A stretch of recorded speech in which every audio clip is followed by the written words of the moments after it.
Hello, I'm John Cleese, and I'd like to ask you a question. Do you feel that you're on some kind of spiritual quest?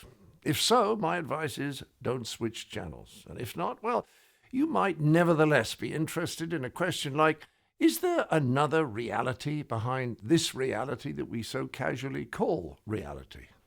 Either way, if you feel that you might need a roadmap for something like this, you are in good hands with our guests Karen Armstrong and Robert Thurman, two of the world's finest inquiring minds. So, pin back your ears and join our host and guide, Phil Cousineau, on this most intriguing episode of Global Spirit, the first internal travel series. My name is Phil Cousineau.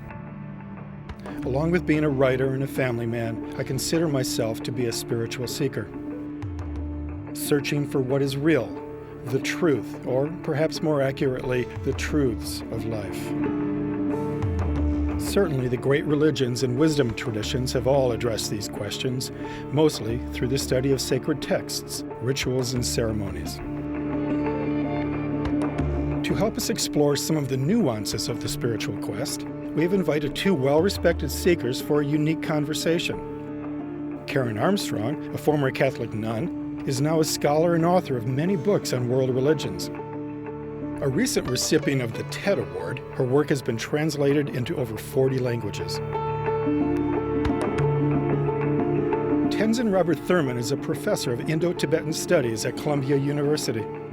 A world-class scholar and thinker, he is also a close friend and advisor to His Holiness, the Dalai Lama. Dr. Thurman was also the first Westerner to be ordained a Tibetan Buddhist monk. Preparing for the show, my mind is of course racing with countless questions and ideas that I would like these two to discuss. But I will also trust in the gods of serendipity that some conversational magic will spontaneously erupt when these two extraordinary people have a chance to meet and converse for the first time ever. Welcome to The Spiritual Quest. It's a delight to have you here. You're two of my favorite thinkers and authors, and it's a joy that we get to speak about one of my favorite topics, which is the spiritual quest. Karen, can you go back for us and tell us about the origin of your quest, the moment when you realized you were about to embark on a spiritual journey? Well, I decided I wasn't going to embark on any spiritual journeys at all. I had made it quite clear after I left my convent, where I had tried to embark on this kind of quest and failed completely. I couldn't do this. It was the wrong place for me at that time, and I was too young, and it was a bad time to enter the religious life. And after that, I wanted nothing to do with religion ever again. And for 13 years, I went completely away from religion, nothing to do with it at all, felt remotely quite ill when I saw people reading religious books on the underground, for example, never thinking that one day I'd be writing these things. And it took me by surprise. I had fallen unawares after a series of career catastrophes into television. As I always say, I said to Bill Moyers that once, and he said, "Oh, we take anybody." And I was making very critical and almost Dawkins-esque programs about religion, writing very critical books about religion. Then my television career folded completely in its usual dramatic way, and I found myself alone, washed up, with nobody to egg me on to be outrageous about religion, and silence all around.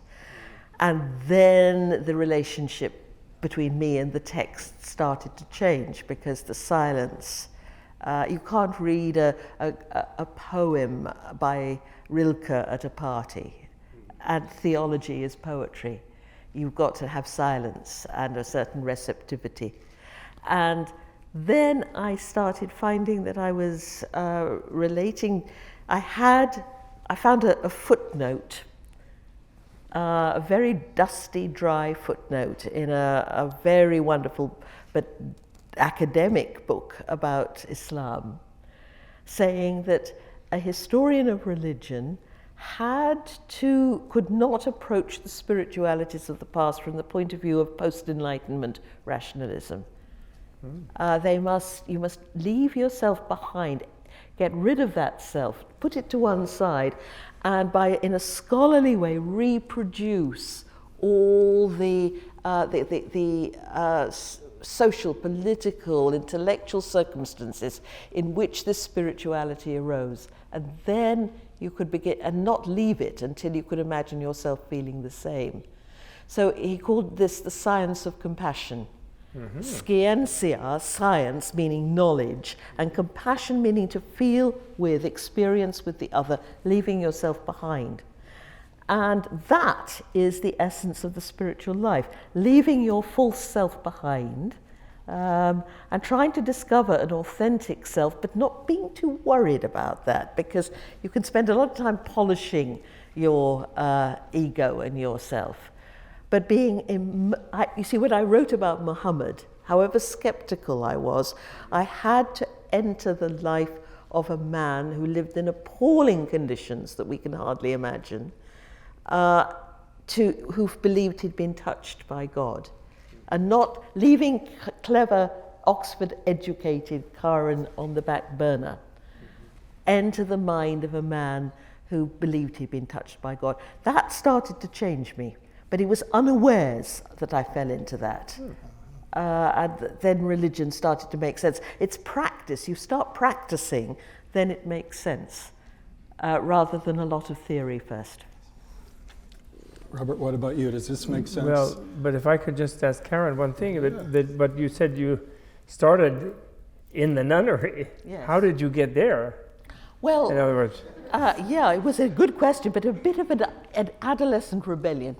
I was only 16 when I decided to become a nun, and of course this is a ludicrous age, and it's often an omniscient age, actually. You're idealistic. Yes. And it was the 60s, early 60s. It was a bit like a sort of dropping out in a way, yes. And joining a commune. And I wanted nothing to do in this awful adolescent sort of high-minded way with the materialistic lifestyle I saw all around. My parents were appalled, and that was probably part of it. Right. But I'm now very sorry for what I put them through, because if I had a daughter of that 17 years old doing something like that, I would be out of my mind with worry. Okay. And I'm now very sorry, because we weren't religious particularly at all. So you were doing the opposite. I wanted to I wanted to get rid of all this adolescent confusion and become wise and Buddha-like and inspired. And of course, because I was so young, I thought it would happen very quickly. And it didn't happen at all in there. It's still wonderful that you were able to make that break. And but I had a slightly idealized, inauthentic view of what I would become. I imagined myself floating down the cloister with a serene expression, and nothing would perturb me or distress me at all, and this would happen immediately, and everyone would say, "Oh, look at that holy soul." And of course, that didn't happen at all. It was. And I had all this adolescent turbulence, and it was a bad time to enter the religious life. But I still am glad I did it. It was because I went there that I'm here tonight. Sure. It's been one thing leads to another. Now, Robert, I remember you saying that your adolescent rebellion started even earlier than that. When you were baptized, you kicked over the baptismal font? Yes. My mother said when I became a Buddhist monk at the age of 23 or 4, I actually started being a Buddhist monk about 21, but I was ordained formally at 24, I think. When that happened and I saw my mother, she said, I should have known, she said. And then she told me about when at the Protestant church where I had been taken with those long dresses that you have, and they have, of course, the Protestants are not very into immersion, it's not very It's not very ritualistically, it's very, very sparse. So they have like a dish, like a metal basin. And I was just cutting up a terrible fuss, and I kicked the basin over and drenched the priest, who was very annoyed. He was quite put out. So he wrung a few drops out of his wet cassock on my flailing feet. And then she said, so you just were already rebelling, she said. My mother said, should have known, she said. But actually, when I was 17, in my senior year in prep school, I suddenly, to everyone's shock, in April, already admitted to Harvard and so on, a Mexican friend of mine and I left campus to join Fidel Castro's revolution in Cuba.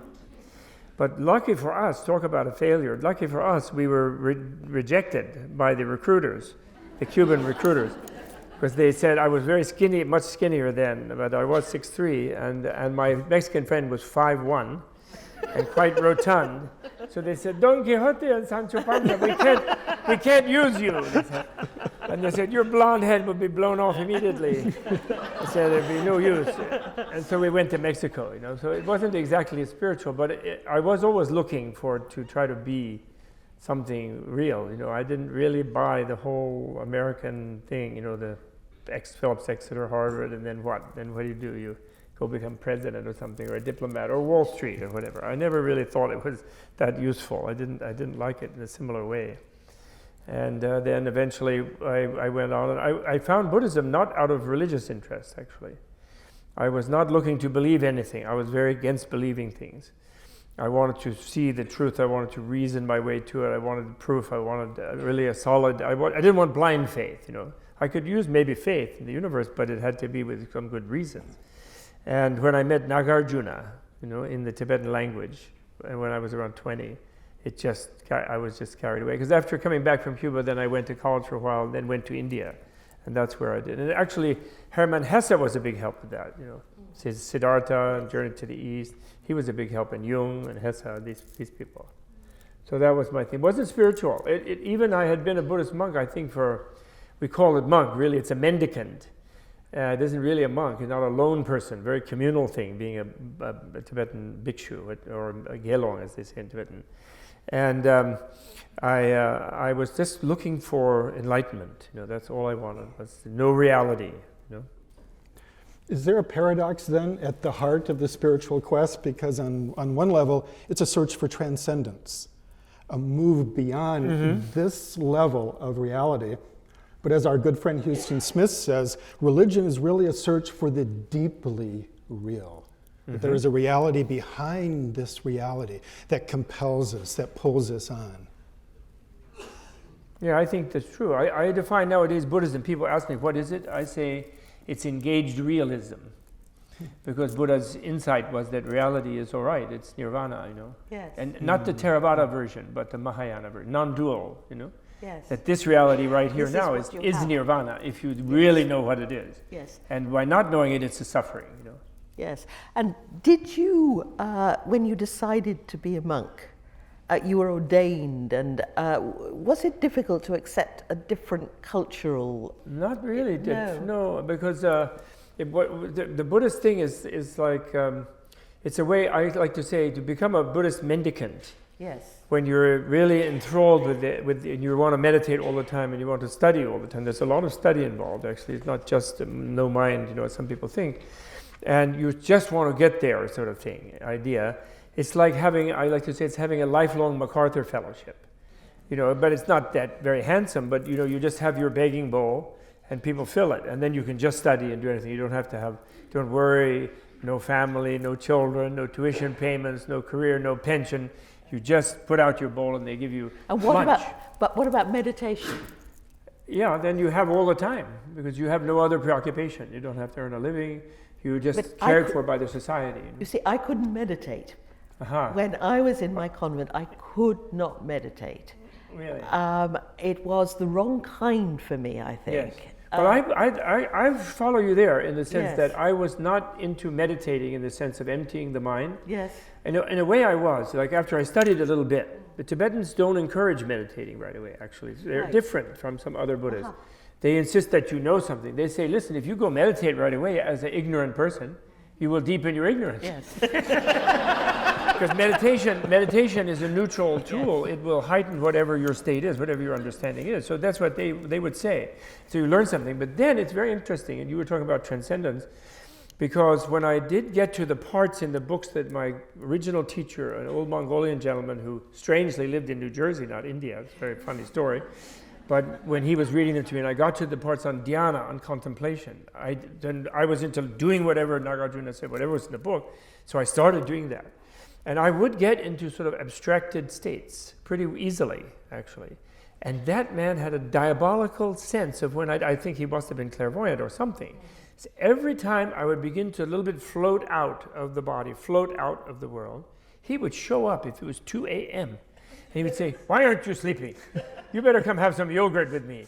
If it was the daytime, he would say, "Let's go do some work in the garden. You're just sitting around." And he would always interrupt me.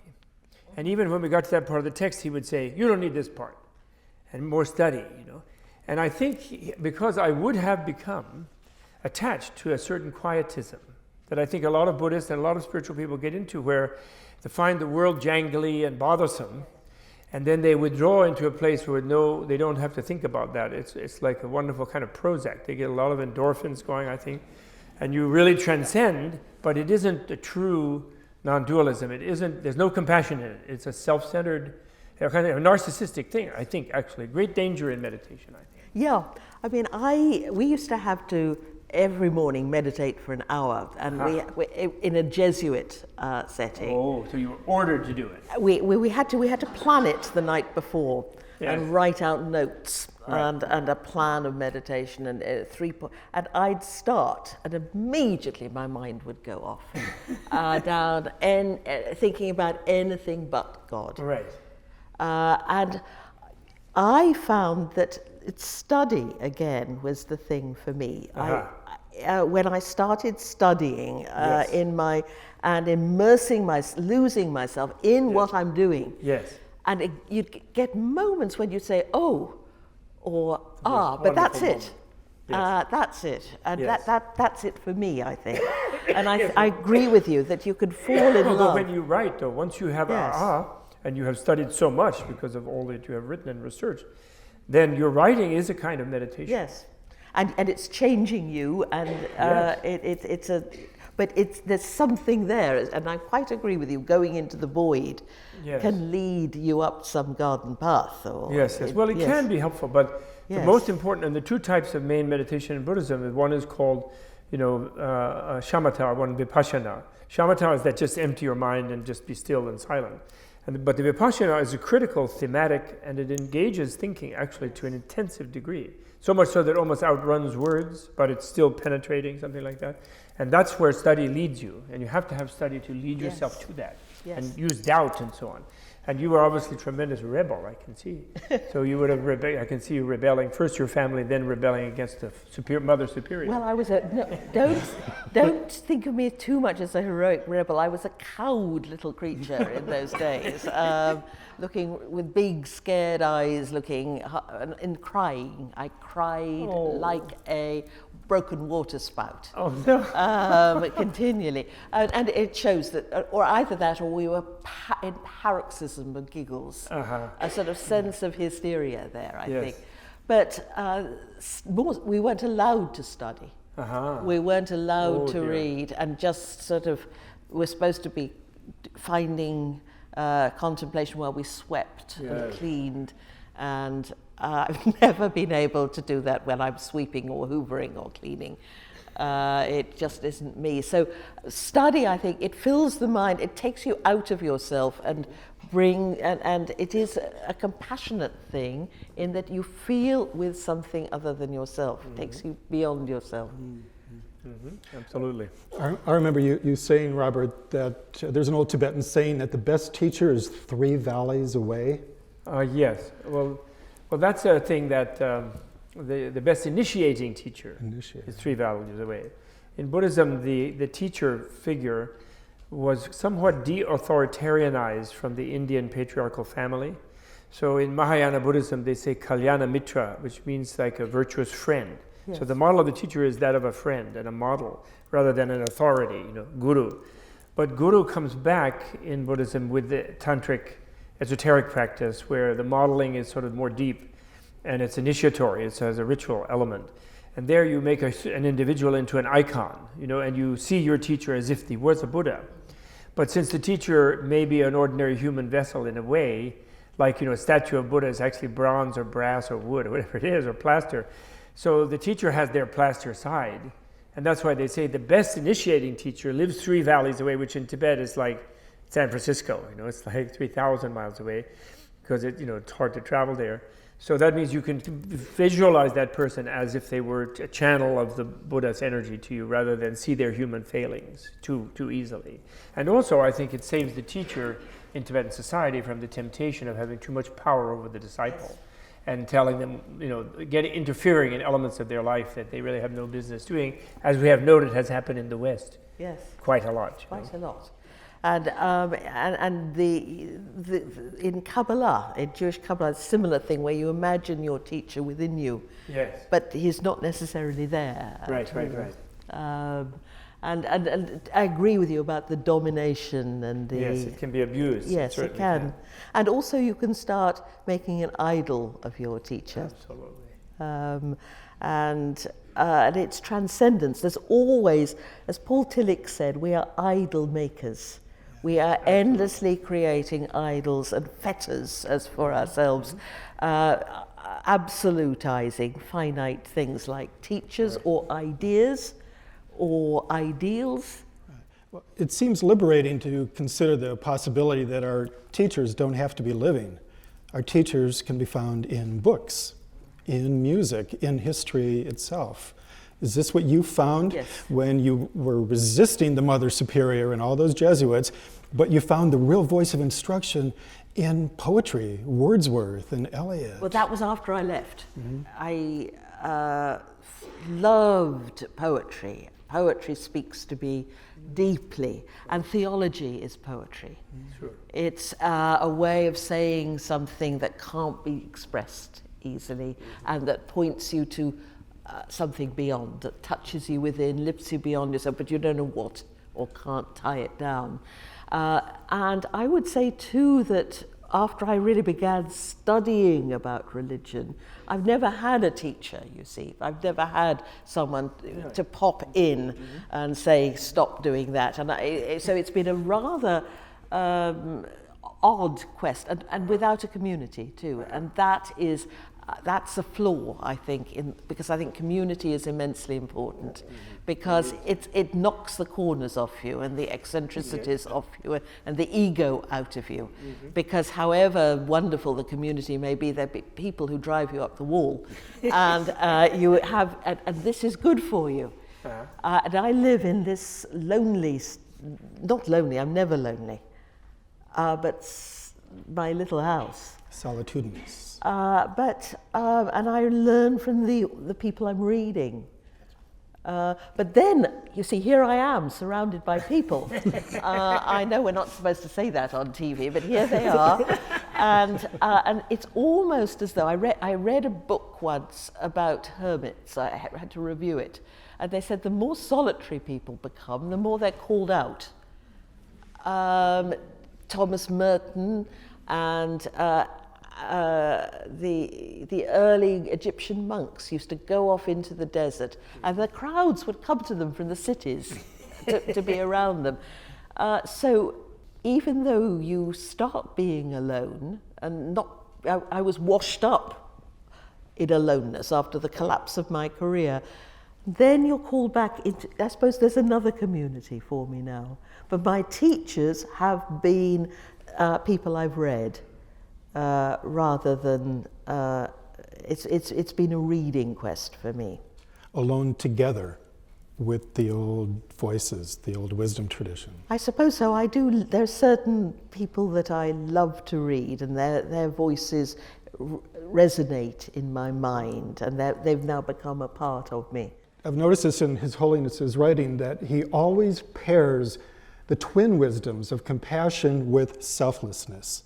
Not just one or the other, but they must be intertwined. Well, wisdom and compassion are non-dual, finally, of course.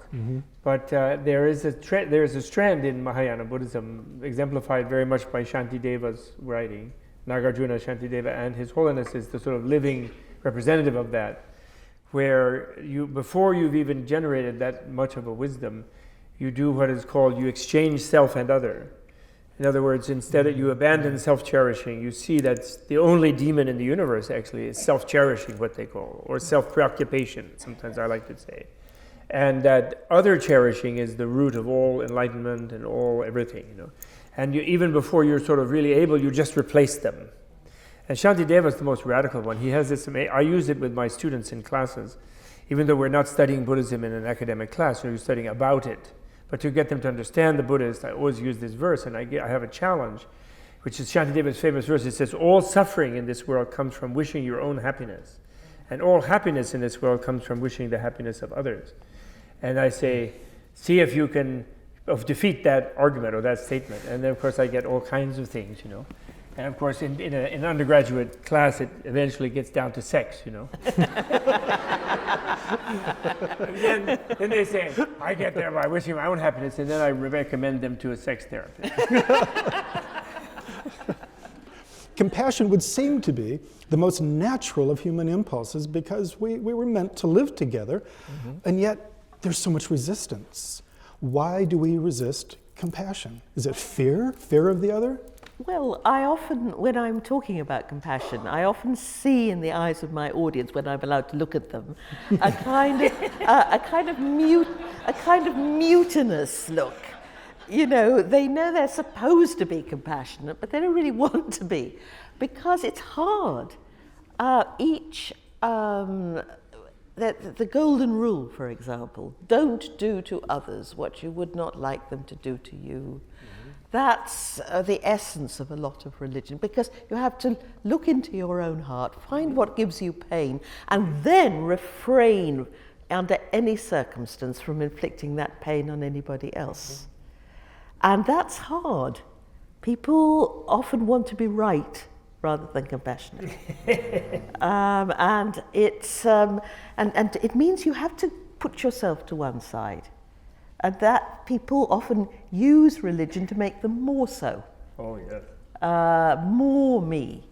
And instead of, and how am I getting on? One of the problems with my convent was that we were so endlessly preoccupied with our own performance that we were obsessed and trapped in the ego that we were supposed to transcend. So we were stuck in a kind of sterile prism of self-dissatisfaction. Instead of letting it go and getting beyond. And concentration on the other takes you out of yourself. It's ecstasis, as the Greeks say, stepping outside the self, which isn't a glorious sort of trance or anything, but gradually you become looser. I'm still very self-obsessed, of course. I mean, I'm not there yet, but I have little glimmers of it, especially in my study. James Carse, who is a theologian here at New York University, has a new book, The Religious Case Against Belief, in which he says belief is the end of thinking. In the sense that if you believe this, you believe that, you will do anything you can manage to try to protect that belief rather than follow what could be a natural instinct towards compassion, towards reaching out to the other. Well, you see, you've just stumbled neatly into one of the main subjects of my new book. Oh, good. So a quick commercial here. Because this is something that's happened to us. The word belief originally meant to love in English, beleben. It's associated with Liebe, the German Liebe, or libido, desire in Latin.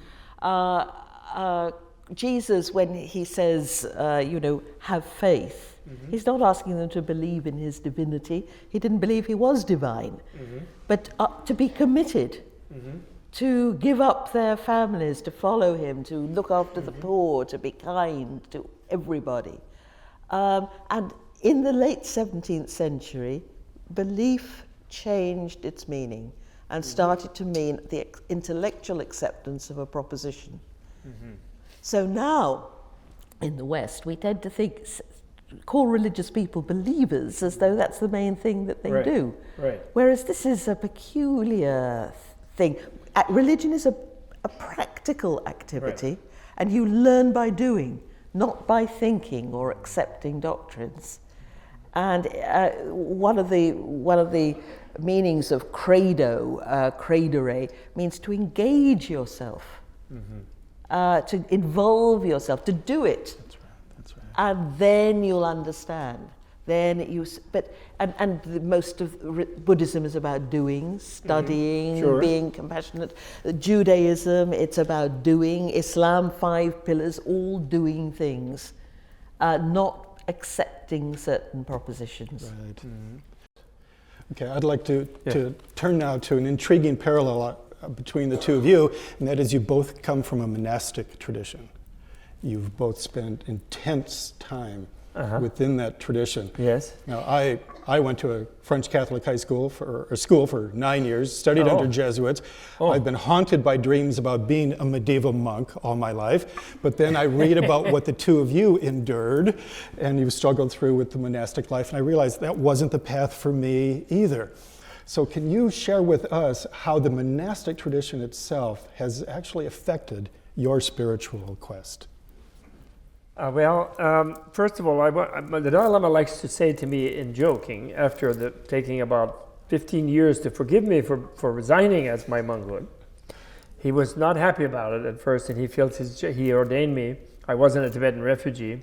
I was a Manhattan refugee. He didn't realize that was a refugee. And so I had sort of voluntarily done it, and as over 21, 23, I'd taken that. And then I did resign in a few years, and he was upset for some time and he also felt, he likes me a lot, but he felt that he couldn't be so close because then others would say, well, I can quit too, and he'll still be close with me, So then it doesn't matter nowadays. He completely got over that. But he likes to kidding to say that I'm the most enthusiastic about monasticism for an ex-monk that he can possibly imagine. And that's because after studying the history of Buddhism and studying, and that's why I like your book so much about Buddha, because you put it in its setting in India. And actually I noted that in your study of Islam, you also put the social thing of unifying the tribes and getting very, very beautifully and very sociologically, if I may say, I hope you don't think that's an insult, very sociologically wonderful, I thought. And it's interesting, that's the same time as the Tibetans were becoming Buddhists, in that same century, the 7th century, 7th and 8th century, when the Arabs were doing that. Quite interesting. But that's just a footnote. But anyway, monastic is something really important I rediscovered through history, through studying the history of different religions. Because what is the biggest disease on our planet today? Talk about a charter of compassion, but what is the opposite? Militarism. Yes.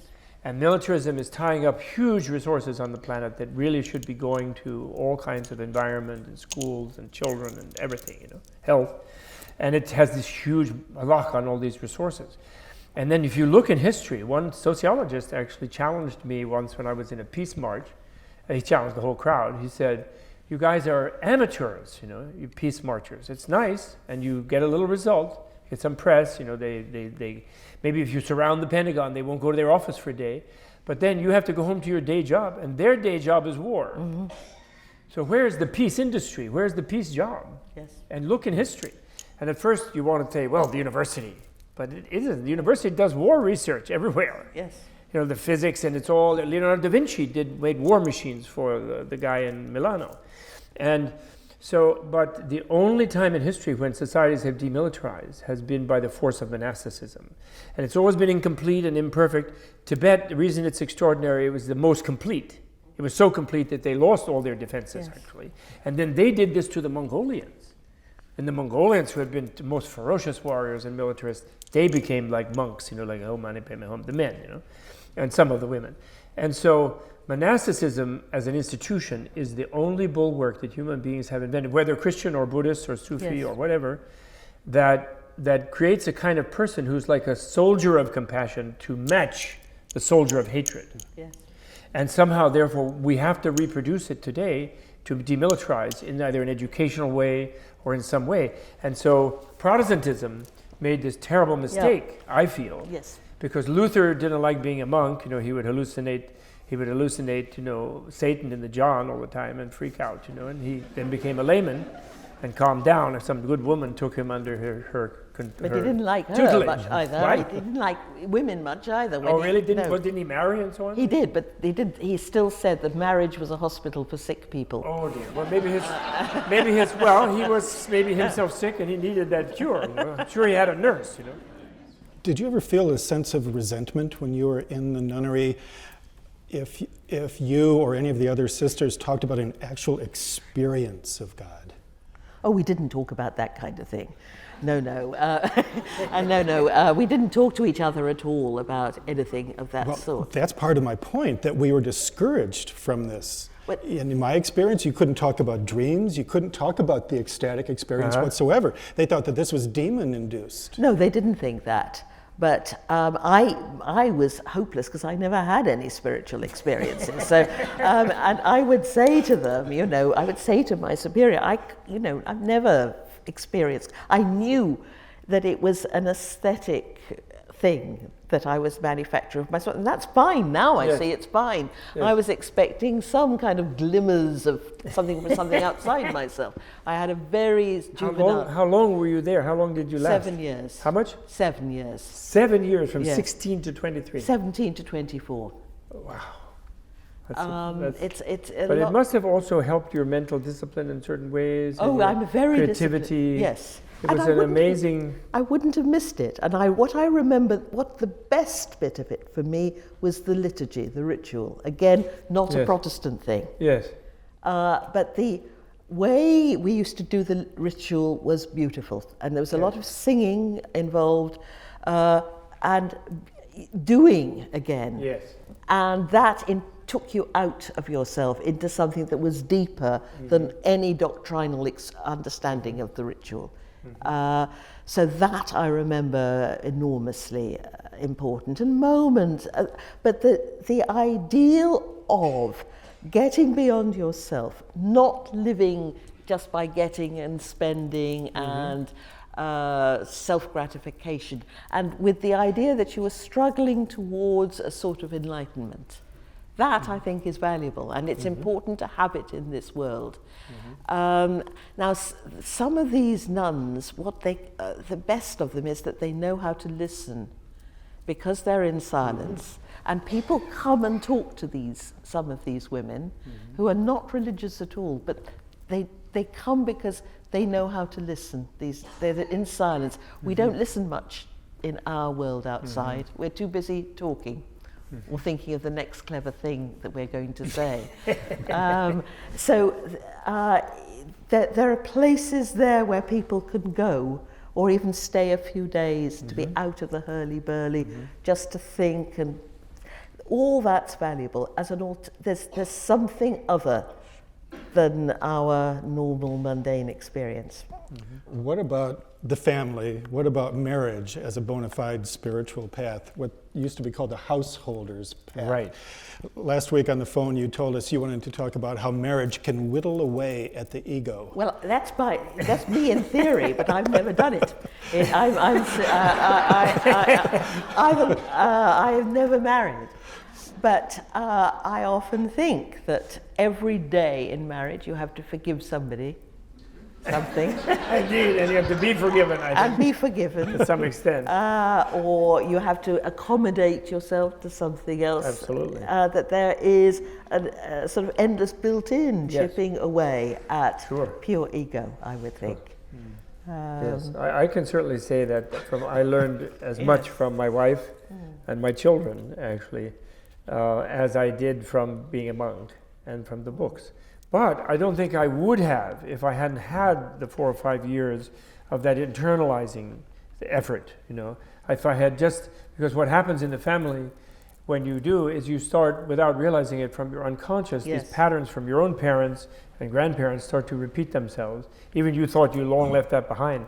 And in the way you treat your children and everything, these things emerge, And so if you didn't have some ability to watch yourself and be mindful and try to restrain it or redirect it, or you hadn't gotten rid of some layers of it, So that's, monasticism is defined also there by saying it's kim ne kim meberjong or raptajong. It's you emerge from the family. It is actually, you did escape from the family. I escaped in other ways, but it isn't the family. They're individually good people, but it's reproducing these inherited patterns. Yes. That this was the one way of breaking free from in the 2,500 years ago. It was. Yes, and your experience would have made a hiatus between Right. what you experienced as a child in family and then when That's you were right. making your own. That's right. And the extraordinary person can go straight into marriage and do that. But then in our society, for example, we do see that usually the second marriages are usually work better than the first one, very often. Yes. And of course, in fundamentalist communities, they keep getting divorced. That's the highest divorce rate in America. I don't know if you know that. They're always worried about the family. Yes. They're the ones who have the worst divorce rate and the worst family abuse things in those red states, by far. The statistics are by far. So they're worried about some gay people in New York and San Francisco, but they should worry about themselves. Plus, Christianity is actually not very friendly to the family. I mean, I think that's yes. part of it, Yes. because at least you had the householder system I think so. in Buddhism, and this is recognized in Islam. The Prophet said, no, the family is important. But Yes. until the Reformation, until the 16th century, the top vocation was chastity. And marriage was denigrated. I see, So yes. that therefore and Jesus said some harsh things about family. Yes, of Get course. up and leave them, he said. Yes. Who are my parents? Who are my sisters? Yes. Leave your wife and children. That's right. Follow me. And it was an eschatological faith. Yes. So Actually, that this has Thomas, made a kind of worry, I think, about the family. People are overcompensating for the fact that very few preachers could get up in the pulpit and preach what Jesus says about the family today. I think that's true. And don't you think there was a certain selection in the Nicene Council? So Thomas' gospel, for example, is Yes. much rougher on the family than any Yes. of the accepted Yes. four. Yes. He's constantly interrupting these weddings in a very Buddhist-like way. He's crashing in the middle of a wedding, and then the poor bride and groom are monks in a minute.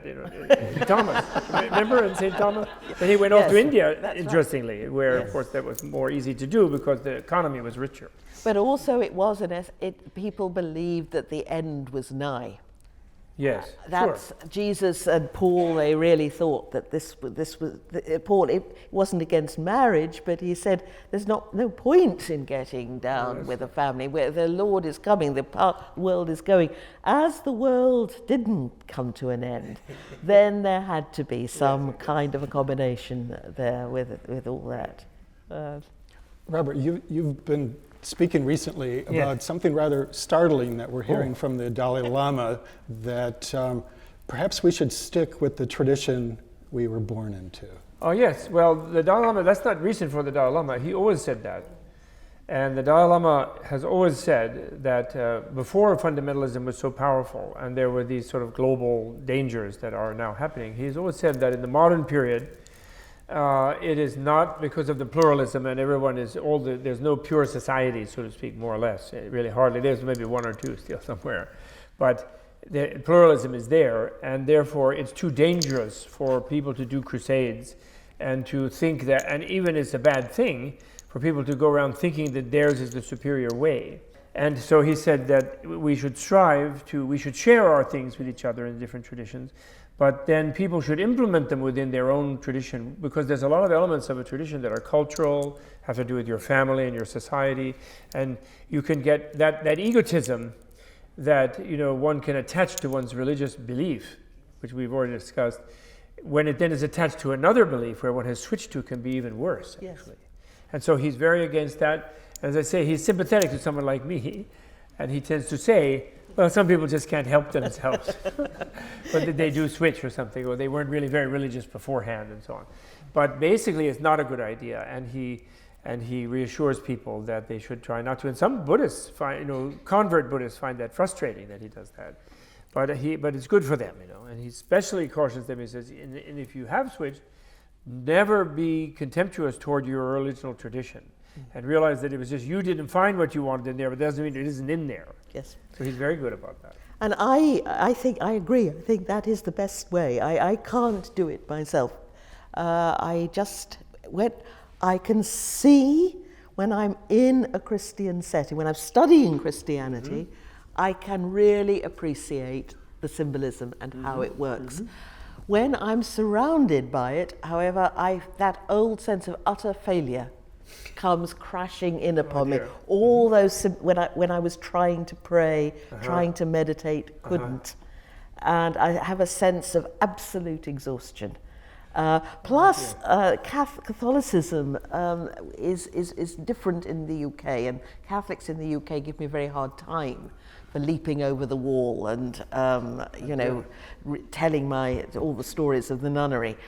And so I don't want to get back into that antagonistic environment where I'm constantly warding things off. So, but who knows? I see myself as convalescent. And studying, but I agree, it's best to stay with one tradition in which you're comfortable, if you can. Can you bring us up to date with your Charter of Compassion project? I won a prize from the TED community. TED meaning technology, entertainment and design. I always want to say education. And they give a prize to people whom they think have made a bit of a difference to the world, but with all the resources of these people who go to these conferences couldn't make even more.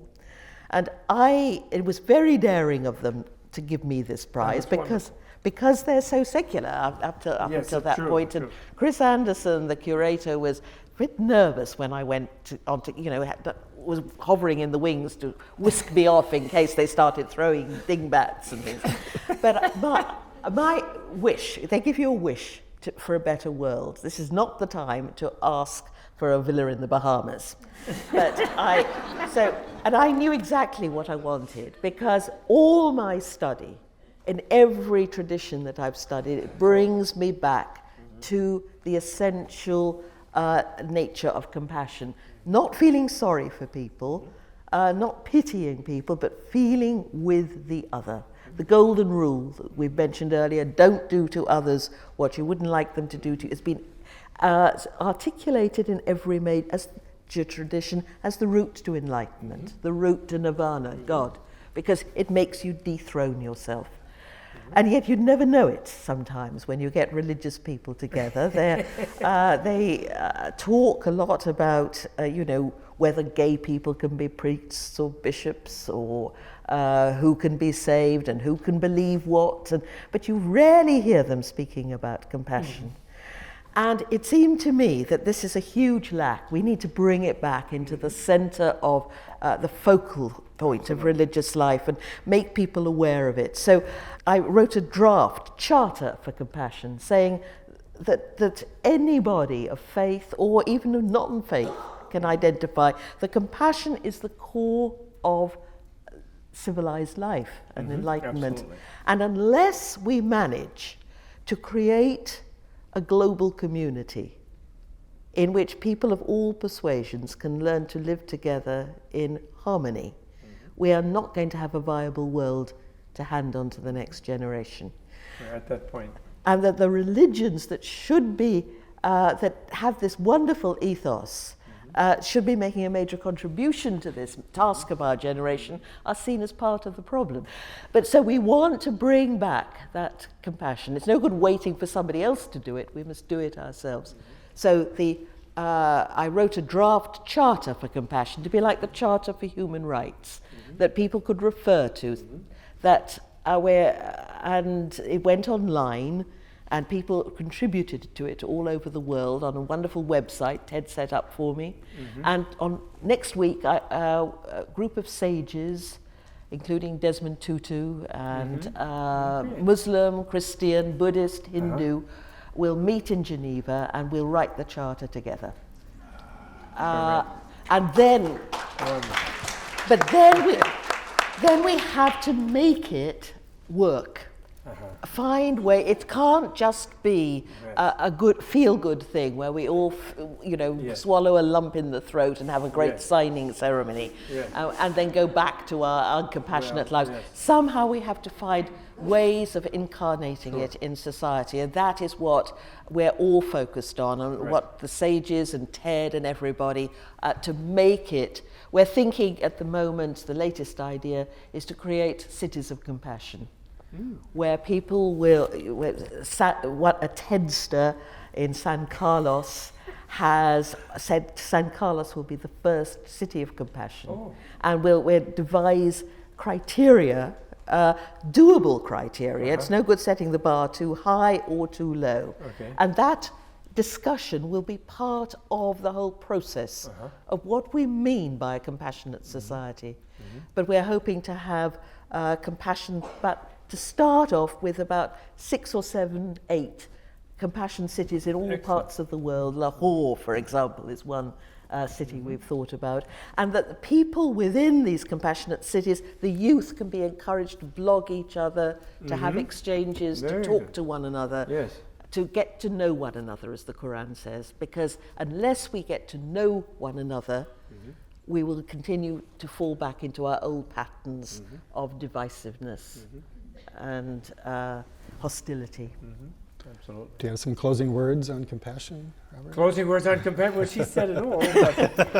But although I guess I could add from the Buddhist thing that the way of that the achieving compassion in Buddhism it requires the achievement of wisdom, because it is they have a concept actually in Buddhism of what they call a sentimental compassion, a notional compassion, where you are really still seeing the other as really very other, but you think, well, I wish they would not suffer, you know. And compassion and love are defined as love is the wish for the other to be happy, compassion is the wish for them not to suffer. And when it begins to become real compassion is when, through wisdom, the boundary between self and other begins to dissolve. And the ultimate compassion, of course, is where one does not perceive another. And it's like, for example, when your own hand is on a hot pot on the stove or something, you just don't want it to hurt. You remove it really quickly because you don't want it to suffer, but you don't think you're being compassionate to your hand. So when you feel the feeling of other beings like that, I mean, that's the extreme, that's the fulfilled compassion. So their suffering is intolerable, simply. It's just natural, it becomes. And then there are stages and grades of that. And so the wisdom that erodes the rigidity of the self-identity that feels that one doesn't have to be involved with the other is key to opening it up. So maybe in the cities of compassion, there could be there must be ways where people are taught to mutually identify. Yes. You know, where their own sense of identity is questioned, or they're given aid in how to question their own sense of identity, and then that opens them to embrace the other in a different way. You know, I think. I do want to cite, though, a favorite writer of mine, Philo of Alexandria, first century. I'm sure you both know him. Sure. I found a little saying by him that I have on an index card right above my computer. Be kind to everyone you meet, because he or she is also enduring a great struggle. There's the core of compassion right there. Assume that others are also involved in the struggle and in this quest. Yeah. So thank you very much, Karen. Thank you, Robert. I always know I've had a wonderful conversation when I've been challenged, inspired, and catalyzed to make a little change in my own life. So thank you very much. Thank you. Thank you, Karen. Thank you. Thank you so much. Hello again, I'm still John Cleese. So, did you enjoy the journey? I mean, the inner journey of these extraordinary lives with their joys and sorrows and revelations and so on. And where do we end up? With compassion. I hope you're going to love this Global Spirit series. And if you've learned or discovered something for your own spiritual quest tonight, join us again soon for another episode of Global Spirit, the first internal travel series.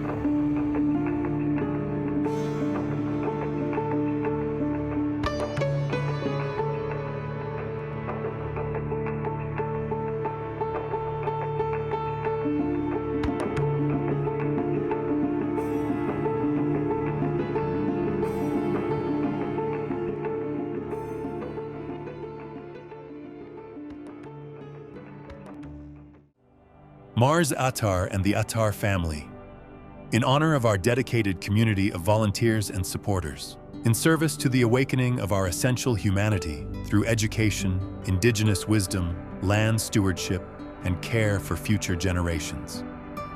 Together with our partners, we direct our gifts, resources, and actions toward a more conscious, compassionate, and responsible world.